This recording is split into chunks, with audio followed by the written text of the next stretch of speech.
The following is a Spirit Street production. Hey, what is going on, everybody? This is your man, Big B, Brien Hanley, and welcome to Big 12 Insiders Game Day Live, man. Lot going on today in the Big 12. If you're tired of looking at ESPN or at Fox, I'm glad you guys hopped on over. I appreciate it. Let's go over kind of what's going on in the Big 12, what's happened up to this week on Thursday and Friday, and also what we're going to see today. So the first things first is Thursday night, we saw Arizona State win on the road at Texas State. Look, there is a lot of people out there that picked Texas State. Texas State got off fast, was up 21-7. Arizona State fought back. Give them a ton of credit, people, a ton of credit, because I'm not sure there was that many people that thought that they were going to be able to come back in that game. Number one, a lot of people didn't think they were even going to win. And for them to come back the way they did, you got to give them credit. 3-0. I don't think there's anybody in the country outside of Arizona State fans and the people in that locker room, and maybe they didn't even believe that they would be at this pace or 3-0 at this point in the season. Good for them. Conference play is about to start, but that was a good road victory. Texas State's a good football team. They are. And, you know, I guess I should say, I don't know. To get on board with Arizona State right now, I think you probably should. And it's okay. It's okay to get on board.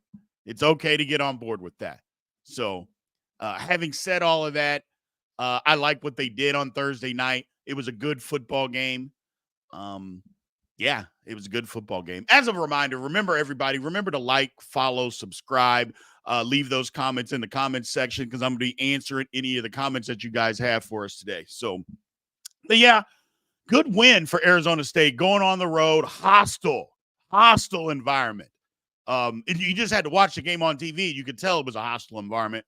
Good for them for winning the football game. Moving on.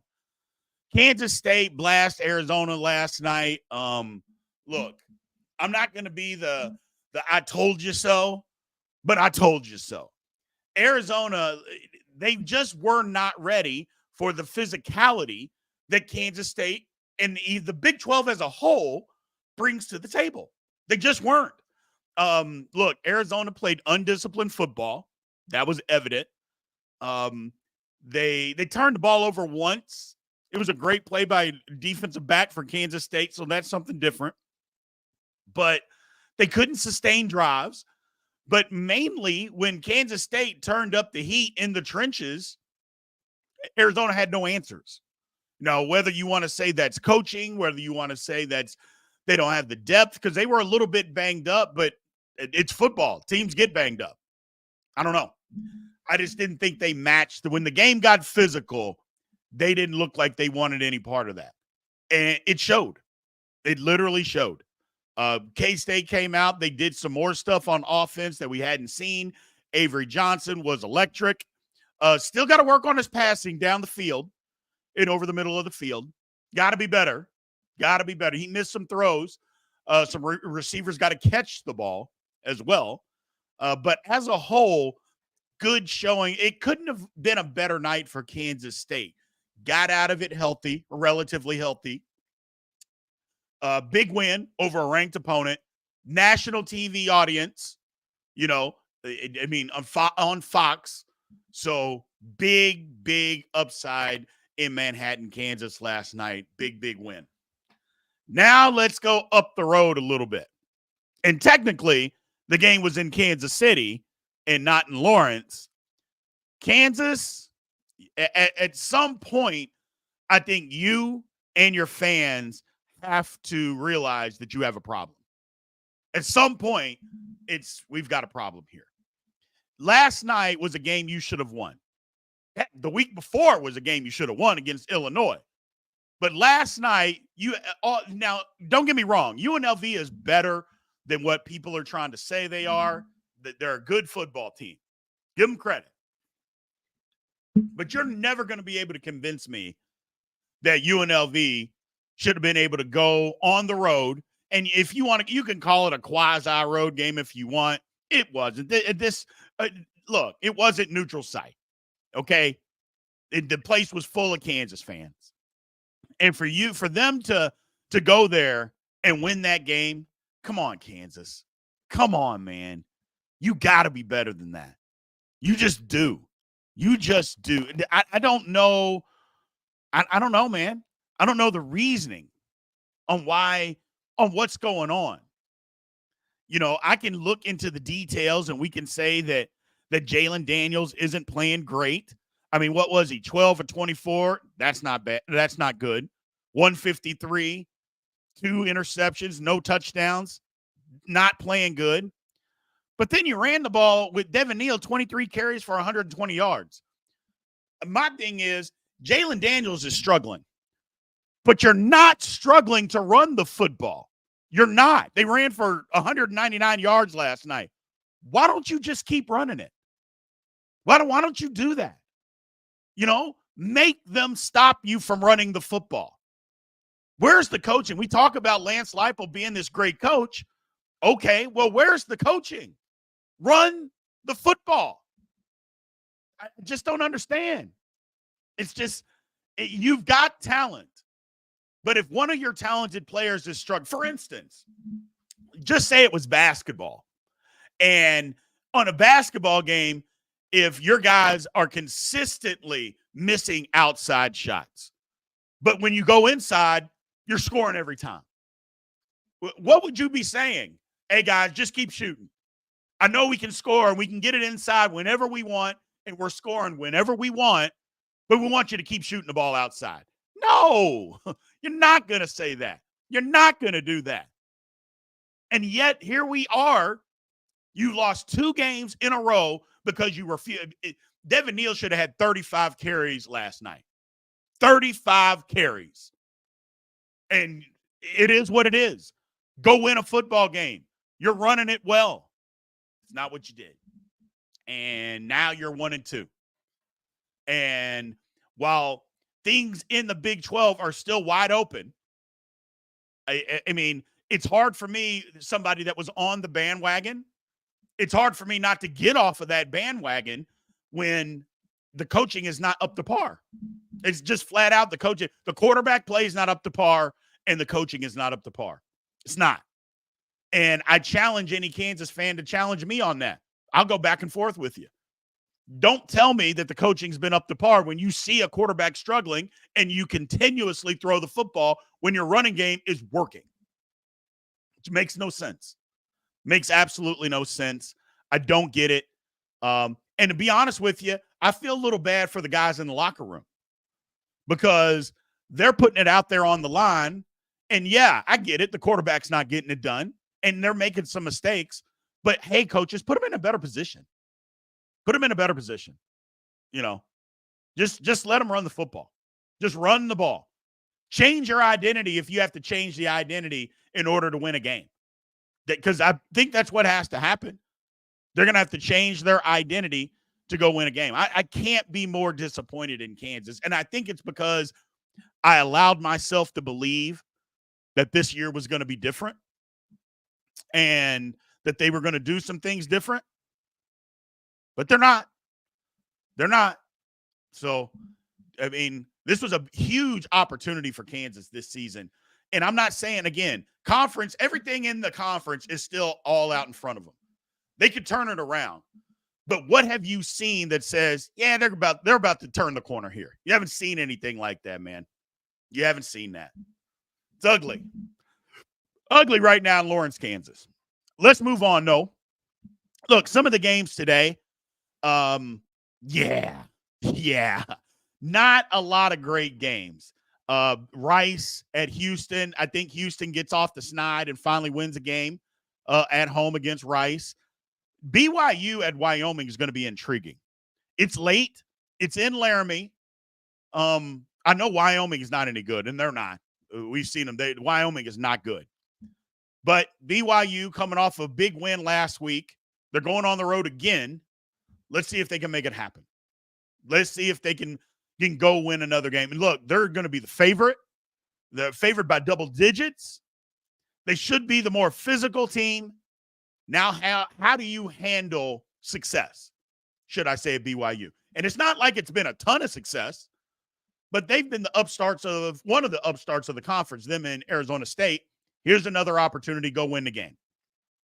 Go win the game. Air Force at Baylor. Look, Baylor didn't look great against Utah, but they hung in there. They hung in there. And maybe that's the confidence that they need moving forward. But this game, they should be able to blow out Air Force. Air Force thrown the ball like 36 times in 2 games. When have you known a military academy to throw the ball that many times in 2 games? Hell, they might not throw the ball 36 times all year. And here they've done it 36 times in just 2 games. It's troubling. It's troubling. So who knows? But yeah, Baylor should be able to whip them. Look, Utah, Cam Rising possibly being out. Is there a better time to just get your freshman out there and let him play? Let him start a game and go play. You know, I don't think there's a better time. You're on the road against Utah State. Utah State's not any good. Utah should be able to manhandle them. So we'll see. We will see. Oklahoma State at Tulsa. You know, I understand why they're playing the game. I think it's actually great that Oklahoma State's going to Tulsa. I mean, Tulsa plays good high school football. It's within the state. It's not that far. It's a good game for them to go on the road. I don't think Tulsa's very good. You know, I'll say that. But to get out there, one thing is Oklahoma State's got to get Ollie Gordon going. They got to go try to run the football on Tulsa and have some success. To get things going. Get a little confidence in the offensive line and Ollie Gordon. Get that offense rolling a little bit because it hadn't looked good all year. The running game, I should say. And they're going to need the running game to be successful. They're going to need it. They're going to need it. Now, North Texas at Texas Tech. Come on, Texas Tech. Come on, man. We got to get you going. You got to get you going. Look, I understand your running back was out last week. I get it. But you didn't even go to Washington State and compete. It didn't even look like you were interested in that football game at all. Come on, man. You got to be better than this. I think you're better than this, but maybe you're not. Maybe Tech is just what it is. Maybe they're a 10, 11 best team in the Big 12 this year. Maybe that's what it is. I don't know. I would like to think that they're better. I would like to, I guess I'm hoping that they're going to be better. I got to see it. Because this game today, if it's a shootout, I'm going to be out on Tech. I'm pretty much out the door. My entire body's out the door on Tech. I just haven't shut it yet. If this game is a shootout against Texas or North Texas, yeah, I'll be shutting the door and I'll be all the way out on Texas Tech. I'm sorry. I'm sorry. Yeah, I can't. You got to show me something, man. Give me something to hang my hat on. Give me something. Cincinnati at Miami of Ohio. I know Cincinnati fans, at least you were mad at me. You didn't even say anything to me this week, which leads me to believe that you understand you got a problem on your hands. Okay, I get it. I get it. That's all I'm saying. I think you guys understand that you have a problem. And that it wasn't just me, underselling Cincinnati or bad-mouthing Cincinnati. I have no reason to do that. I'm just telling you what I see. And right now, we haven't seen very good football. We just have not seen very good football. You're up 27-3 near the end of the third quarter, and you lose 28-27? Come on. Come on, man. What are you doing? Oh, my goodness. And you better go win this game. And I don't think it's a gimme that you just roll over Miami of Ohio. So you better go win this game. I'm just saying it right now. I'm saying it right now. Go win the football game. You got an opportunity. People think that you're going to go get beat. Well, go win, man. Go win. Oh, ugly. West Virginia at Pitt, backyard brawl. One of the better rivalries in college football. West Virginia is better than Pitt. Will they play better than them? I don't know. We're going to find out. But there's no doubt in my mind that West Virginia is a better football team than Pitt. Because I don't think Pitt's any good. And I know they beat Cincinnati, but, I don't think Cincinnati's very good. But West Virginia is better. And this is a game they got to win. I'm not even saying they got to go blow them out or anything. Just go win the game. Just go win the game. Rivalry games are tough. Which brings me to Colorado at Colorado State. I don't know, man. What else are we going to talk about with Deion in Colorado? They have no offense or defensive line. The culture doesn't exist. They do have some playmakers on the offensive side of the football. And I guess on defense too, specialty players, skill positions. I just don't know what to think of it. I don't know what to think of it. If we're being honest, it seems to me, it just seems to me that Travis Hunter may be getting tired of the act too. That Travis Hunter, number one, he wants to be the best football player that he can be. But it also seems like he wants to win. And I think he's starting to figure out some of the stuff that's going on there is not conducive to winning. It's conducive to brand building. Okay. Travis Hunter doesn't need his brand to be built. He's a football player that's very, very good. He's going to get drafted in the first round of the NFL draft this year. He doesn't need his brand to be built. He wants to go win football games. And what they're doing right now, I don't know. It just, like I said, doesn't seem like it's conducive to winning culture. But I know Deion doesn't believe in culture. But you better believe in something because it's not working. You can't lose this game to Colorado State. I'm the same way that I'm hanging on to not shutting the door on Texas Tech is the same thing that I'm doing with Colorado in the belief that I have in Coach Prime. My body's out the door, and I've got my arm on the handle. I just have not pulled it shut walking away from the house. I'm just waiting. You lose this game today, not only will I shut the door, I will board it up. I'll board up the house. I'm not going back. Somebody can have it. Come on, man. Come on. You got to be better than this, Colorado. You got to be better than this. And don't give me no double overtime games against Colorado State. You have better players. Go win the game. Go be the more physical football team and win the game. Enough's enough. Like literally, enough is enough. Or is it? Or is it? And before we leave, let's talk about, this is one of the more underrated games, I believe, in the country. Second best game in the Big 12, UCF at TCU. A lot of people, including myself, undersold UCF. Now, we'll see. Early on in the season, we'll see.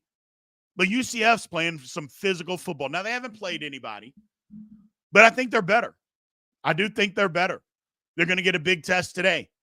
TCU, we're going to find out a lot about them too. I think that win over Stanford might get overblown, although it is a road win against a Power 4 team. How good is Stanford? We don't know. But what we do know, big conference game.